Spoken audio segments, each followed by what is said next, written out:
सच्चिदानन्दरूपाय विश्वोत्पत्त्यादिहेतवे तापत्रयविनाशाय श्रीकृष्णाय वयं नुमः। श्रीमद्भागवत महापुराण दसम स्कंध पूर्वार्ध 28वां अध्याय। वरुण लोक से नंद जी को छुड़ाकर लाना। श्री सुखदेव जी कहते हैं, परीक्षित, नंद बाबा ने कार्तिक शुक्ल एकादशी का उपवास किया और भगवान की पूजा की तथा उसी दिन रात में द्वादशी लगने पर स्नान करने के लिए यमुना जल में प्रवेश किया। नंद बाबा को यह मालूम नहीं था कि यह असुरों की बेला है, इसलिए वे रात के समय ही यमुना जल में घुस गए। उस समय वरुण के सेवक एक असुर ने उन्हें पकड़ लिया और वह अपने स्वामी के पास ले गया। नंद बाबा के खो जाने के से ब्रज के सारे गोप, श्री कृष्ण अब तुम ही अपने पिता को ला सकते हो, बलराम अब तुम्हारा ही भरोसा है, इस प्रकार कहते हुए रोने पीटने लगे। भगवान श्री कृष्ण सर्वशक्तिमान हैं एवं सदा से ही अपने भक्तों का भय भगाते आए हैं। जब उन्होंने ब्रजवासियों का रोना पीटना सुना और यह जाना कि पिताजी को वरुण का कोई सेवक ले गया है, तब वे वरुण जी के पास गए।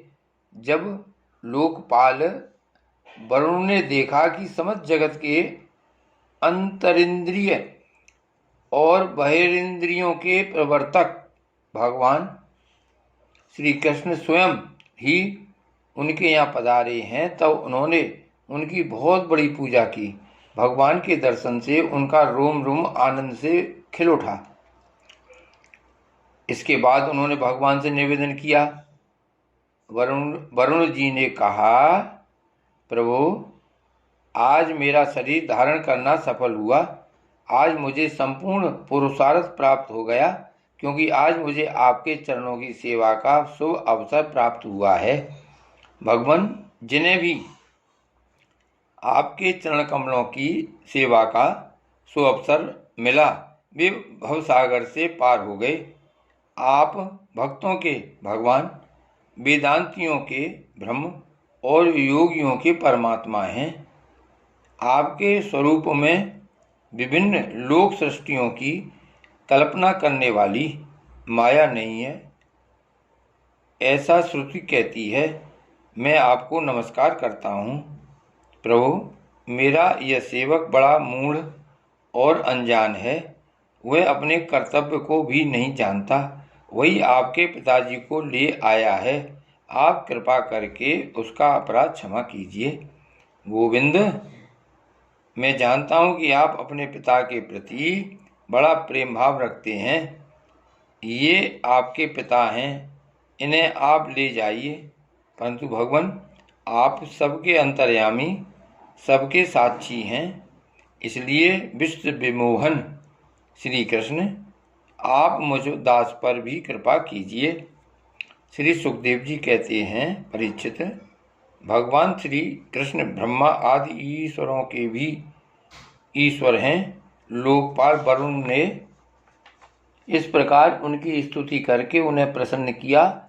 इसके बाद भगवान अपने पिता नंद जी को लेकर ब्रज में चले आए और ब्रजवासी भाई बंधुओं को आनंदित किया। नंद बाबा ने वरुण लोक में लोकपाल के इंद्रियातीत ऐश्वर्य और सुख संपत्ति को देखा तथा यह भी देखा कि वहाँ के निवासी उनके पुत्र श्री कृष्ण के चरणों में झुक झुक कर प्रणाम कर रहे हैं। उन्हें बड़ा विस्मय हुआ। उन्होंने ब्रज में आकर अपने जाति भाइयों को सब बातें कह सुनाई। परीक्षित, भगवान के प्रेमी गोप यह सुनकर ऐसा समझने लगे कि अरे, ये तो स्वयं भगवान हैं।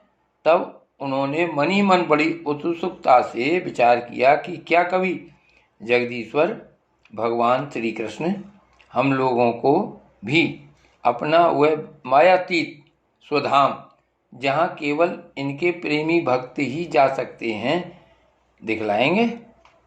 परीक्षित, भगवान श्री कृष्ण स्वयं सर्वदर्शी हैं, भला उनसे यह बात कैसे छिपी रहती।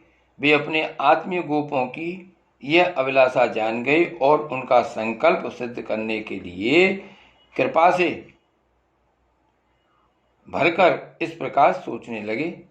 इस संसार में जीव अज्ञानवश शरीर में आत्मबुद्धि करके भांति भांति की कामना और उनकी पूर्ति के लिए नाना प्रकार के कर्म करता है।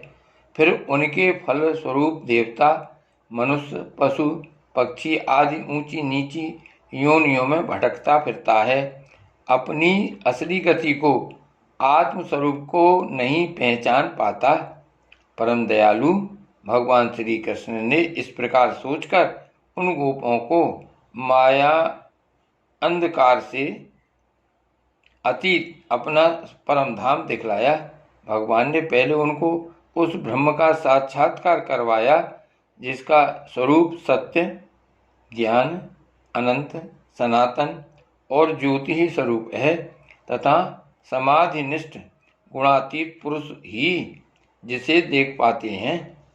जिस जलाशय में अक्रूर को भगवान ने अपना स्वरूप दिखलाया था, उसी ब्रह्म स्वरूप ब्रह्म हृदय में भगवान उन गोपों को ले गए। वहाँ उन लोगों ने उसमें डुबकी लगाई।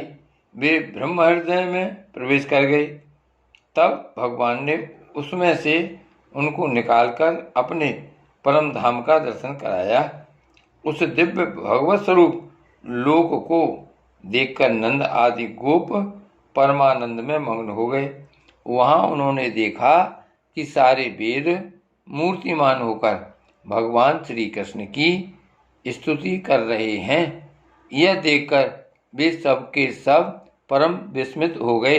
श्री कृष्ण कन्हैया लाल की जय। श्री गोवर्धन नाथ की जय।